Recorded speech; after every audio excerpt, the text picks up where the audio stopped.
दोस्तों, ये कहानी मैंने आपको सिर्फ इसलिए सुनाई है कि बहुत से ऐसे भाई बहन हैं जो अपने भूत में, अपने पास्ट में बिल्कुल अटके हुए हैं, फंसे हुए हैं, निकल नहीं पा रहे। कोई हादसा हो गया या कोई फेलियर्स मिल गए, कोई गलतियां कर दी, कुछ नहीं कर पाए, समय बर्बाद कर दिया, कोई सपना टूट गया, जो भी हुआ। जब वो शिष्य छोटा था, अपने भाई के साथ खेल रहा था, छोटे भाई के साथ खेल रहा था। खेल खेल में उसने अपने भाई को धक्का दिया, भाई जमीन पर गिरा, वहां पे एक पत्थर था, उसके सिर पर बजा और उसकी मृत्यु हो गई। एक गुरु ने अपने शिष्य को बुलाया, उसे एक बाल्टी दी और कहा कि बाहर जो नाली है उसमें से पानी भर कर लाओ। जो शिष्य था उसे गंदगी से, नाली के पानी से, इन चीजों से बहुत नफरत थी, बहुत घिन आती थी, और उससे ज्यादा घिन आती थी। पर गुरु की बात को कैसे टाले? वो बाल्टी लेके बाहर चला गया, बड़ी मुश्किल से घिन खाते हुए उसमें वो गंदा पानी भरा और अंदर आ गया। गुरु ने कहा, कोने में जो टंकी रखी है साफ पानी की, ये पानी उसमें उलट दो। शिष्य गया और वो पानी उसमें उलट दिया। उसके बाद उसने अपने हाथ कई बार धोए और गुरु के पास वापस आ गया। गुरु ने उससे पूछा, इस टंकी में और भी पानी था, थोड़ा पानी तुमने भी उल्टा, क्या तुम इस टंकी में से पानी पी सकते हो? डरते डरते शिष्य ने एकदम मना कर दिया, हे गुरु, आप कहेंगे तो मैं अपनी जान दे दूंगा, पर इस गंदे पानी को नहीं पी पाऊंगा। गुरु ने सिर हिलाया हाँ में और उससे कहा, अगर मैं इस पानी को स्वच्छ कर दूं, इस टंकी में स्वच्छ पानी भर दूं, साफ पानी भर दूं, तो पी लोगे? शिष्य ने कहा, हाँ पी लूंगा। फिर गुरु गए, एक साफ बाल्टी ली, उसमें साफ पानी भरा, उस टंकी में डाल दिया। फिर उन्होंने उस शिष्य की तरफ देखा और पूछा, अब पी लोगे? शिष्य ने एकदम से ना में सिर हिला दिया। गुरु ने कहा, कोई बात नहीं। एक और साफ पानी की बाल्टी भर कर लाए, टंकी में डाल दी। फिर पूछा, फिर मना कर दिया। और पानी भरा, भरते रहे, पानी गिरता रहा, वो दोबारा भरते रहे, और बहुत सारा पानी जब गिर चुका था, तब गुरु ने शिष्य से पूछा, तुम्हें चाहिए क्या बेटा? जितना पानी इस टंकी में था, कम से कम 3 से 4 बार मैं पूरा पानी बदल चुका, बाल्टियां डाल डाल के। अब भी तुम इसमें से पानी पीने को क्यों मना कर रहे हो? अब तुम्हें क्या परेशानी है? शिष्य डरते डरते बोला, गुरु जी, आपने एक भी बार इस टंकी में से पूरा पानी नहीं निकाला, उसी गंदे पानी के ऊपर पानी डालते रहे। कहीं ना कहीं वो गंदगी अभी भी इस पानी में मौजूद है, चाहे कितनी कम ही क्यों ना हो। अगर आप सिर्फ एक बार इस टंकी को खाली कर देते, हल्का सा साफ कर कर स्वच्छ पानी डाल देते, तो इतनी मेहनत की जरूरत ही नहीं पड़ती, मैं पानी भी पी लेता, पानी साफ भी हो जाता। इस बात पर गुरु हंस दिए और बोले, मैं तुमसे यही बात सुनना चाहता था, इसलिए इतनी मेहनत करी। अगर ये जीवन एक टंकी है, तो ये जो बाल्टी भर नाली का पानी है, वो है तुम्हारा खराब भूत, भूत में की हुई गलतियां, गुनाह, पाप, नाकामयाबियां, दुख। अगर तुमने उस पश्चाताप को, उस सोच को, उस दुख को अपने मन से नहीं निकाला, तो चाहे तुम कितनी भी कोशिश कर लो, जीवन में आगे नहीं बढ़ पाओगे।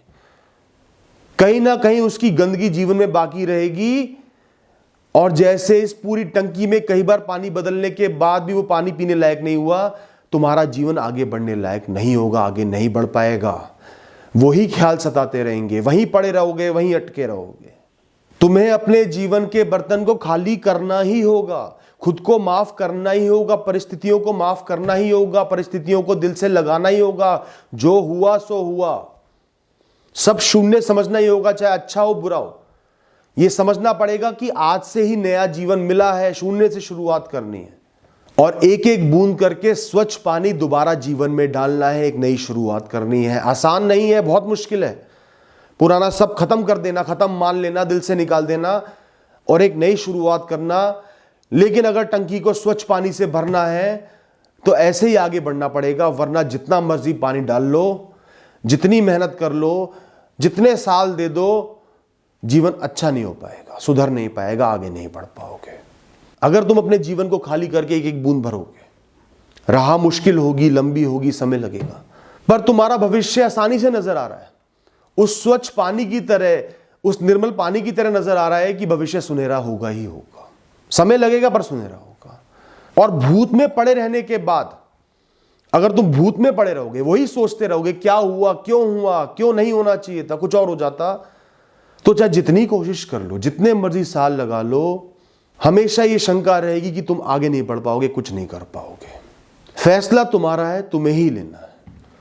अब मैं बताता हूं कि गुरु ने उस शिष्य को अपने पास क्यों बुलाया। जब वो शिष्य छोटा था, अपने भाई के साथ खेल रहा था, छोटे भाई के साथ खेल रहा था। खेल खेल में उसने अपने भाई को धक्का दिया, भाई जमीन पर गिरा, वहां पे एक पत्थर था, उसके सिर पर बजा और उसकी मृत्यु हो गई। खेल खेल में छोटे भाई की मृत्यु हो गई। सबने बहुत कोसा, उसको बहुत दुख हुआ बड़े भाई को, वो जी नहीं पा रहा था। वो बात उसके मन में बैठ गई। धीरे धीरे समय बीता, बड़ों ने सबने माफ कर दिया, उनको पता था बच्चा था, गलती हो गई, यही नियति थी, पर वो खुद को माफ नहीं कर पाया। वो सिर्फ ये सोचता रहता कि काश ऐसा ना हुआ होता, काश वो बच जाता, काश सब सही हो जाता, काश ना होता। इस वजह से ना वो खेलकूद पे ध्यान देता, ना पढ़ाई पर ध्यान देता, ना दोस्तों पर ध्यान देता, ना जीवन पर ध्यान देता, बस भटका रहता, अटका रहता। इस वजह से उसको आने वाले सालों में जीवन के हर पहलू में नाकामयाबी मिल रही थी, जिससे उसका आत्मविश्वास बिल्कुल कमजोर हो गया, जीवन पर से विश्वास खत्म हो गया, वो और कमजोर बन गया और निढाल हो गया, जीवन छोड़ना चाहता था, जीवन त्यागना चाहता था। और अपने शिष्य को ऐसे देखकर उस गुरु को बहुत दुख होता था, तो उसने मन ही मन सोचा कि ऐसे तो ये नहीं समझ पा रहा, शायद इस तरीके से समझ जाए। उसी दिन रात के समय उस लड़के ने अपने आप से वादा किया, कसम खाई कि अब वो आगे बढ़ेगा। जो हुआ सो हुआ, वो नियति थी। जो गालियां मिली, दर्द मिले, लोगों के ताने मिले, वो नियति थी, वो होना था, हो गया है। आगे बढ़ना है तो शून्य से शुरुआत करनी ही होगी, एक एक बूंद करके पानी डालना ही होगा, बर्तन को धोना ही पड़ेगा, सारा पानी निकालना पड़ेगा। और जो उस हादसे के बाद फेलियर्स आए, नाकामयाबियां आई, गलतियां हुई, कुछ कर नहीं पाया, उनको भी जीवन से निकालना पड़ेगा। उनके ऊपर बैठ के खुद को कम समझ के कि मैं किसी लायक नहीं हूं, जीवन नहीं जिया जा सकता, आगे नहीं बढ़ा जा सकता, तो उसने अपने जीवन को उसी समय से शून्य समझ लिया। जो मिला वो भी शून्य, जो गया वो भी शून्य। आज से ही जन्म हुआ है, आज से ही जीवन को जीना है, एक नई शुरुआत करनी है, शून्य से शुरुआत करनी है, एक नया जीवन जीना है। छोटे छोटे गोल्स के साथ, बूंद बूंद करके, छोटे छोटे कामों के साथ उसने शुरुआत करी। गुरु ने मदद करी, एक छोटा काम सही से किया, सक्सेस मिली, कॉन्फिडेंस बढ़ा, फिर और काम किए, फिर और सीखा, धीरे धीरे आगे बढ़ता चला गया और उसका जीवन भी सुनहरा हो गया। एक बहुत ही अच्छा जीवन उसने जिया। दोस्तों, ये कहानी मैंने आपको सिर्फ इसलिए सुनाई है कि बहुत से ऐसे भाई बहन हैं जो अपने भूत में, अपने पास में बिल्कुल अटके हुए हैं, फंसे हुए हैं, निकल नहीं पा रहे। कोई हादसा हो गया या कोई फेलियर्स मिल गए, कोई गलतियां कर दी, कुछ नहीं कर पाए, समय बर्बाद कर दिया, कोई सपना टूट गया, जो भी हुआ, वो उस भूत में अटके हुए हैं, इसलिए आगे बढ़ नहीं पा रहे। या भूत में कुछ बहुत अच्छा था, वो खत्म हो गया, तो बस यही सोचते रहते हैं कि वो समय वापस आ जाए। ऐसे आप आगे नहीं बढ़ पाओगे। जीवन को शून्य पर लाना पड़ेगा। जीवन के बर्तन को दोबारा धोकर, पानी निकालकर एक एक बूंद भरनी पड़ेगी। समय जरूर लगेगा, पर भविष्य सुनहरा है, आपकी डेस्टिनी क्लियर है, साफ है, अच्छी है। खुद को माफ करो, समय को माफ करो, नियति को माफ करो, एक्सेप्ट करो और एक नई शुरुआत करो दोस्तों। Thank you and all the best.